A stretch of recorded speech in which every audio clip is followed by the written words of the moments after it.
Business ক্যারিয়ারে দ্বিতীয়বারের মতো এবছর হচ্ছে আমি লসের সম্মুখীন হলাম। আসসালামু আলাইকুম এভরিওয়ান, আমি আসাদ মানিকগঞ্জ থেকে।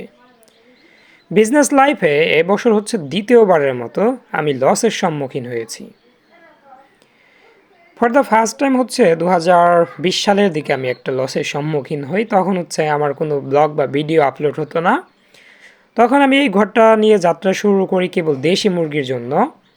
সো তখন হয়তো 15 থেকে 20 পিস আমাদের দেশি মুরগি ছিল, সেগুলো সবই তখন হচ্ছে মারা যায়।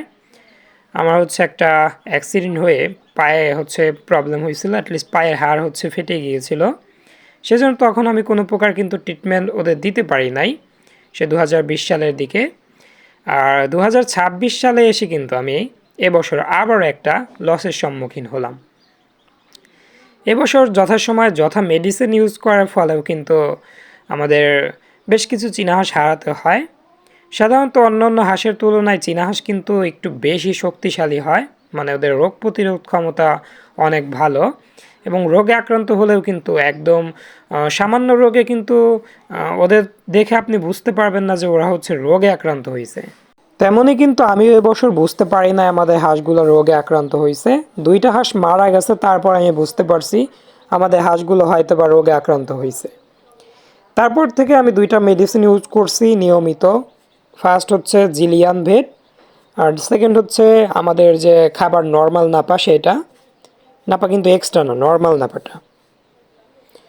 এই দুইটা মেডিসিন ইউজ করার ফলে আমাদের অনেকগুলো হাঁস বেঁচে গেছে আলহামদুলিল্লাহ। বেশ কিছু হাঁস মারাও গেছে, যেমন আজকেও আমাদের সামনে একটা হাঁস দেখা যাচ্ছে, আমি যেটা ছেড়ে দিলাম, ও কিন্তু হালকা হেলে দুলে হাঁটতেছে।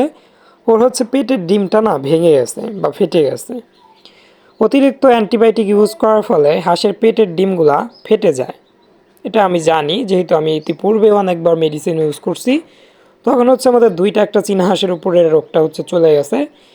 এবছর আমাদের অনেকগুলো হাঁস মারা গেছে।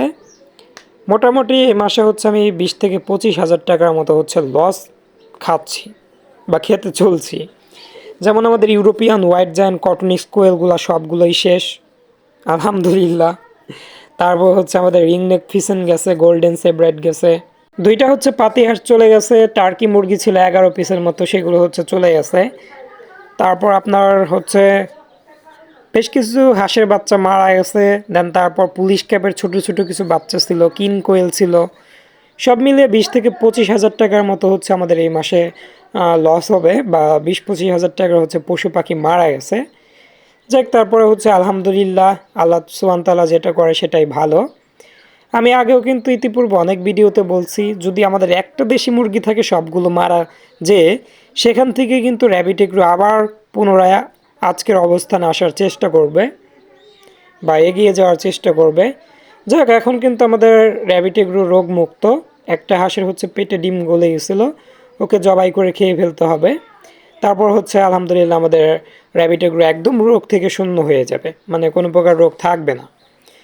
লাইভস্টক জিনিস নিয়ে কাজ করতে গেলে অবশ্যই কিন্তু আপনাকে রিস্ক নিয়েই কাজ করতে হবে, যে কোনো সময় এরা রোগে আক্রান্ত হয়ে মারা যেতেই পারে।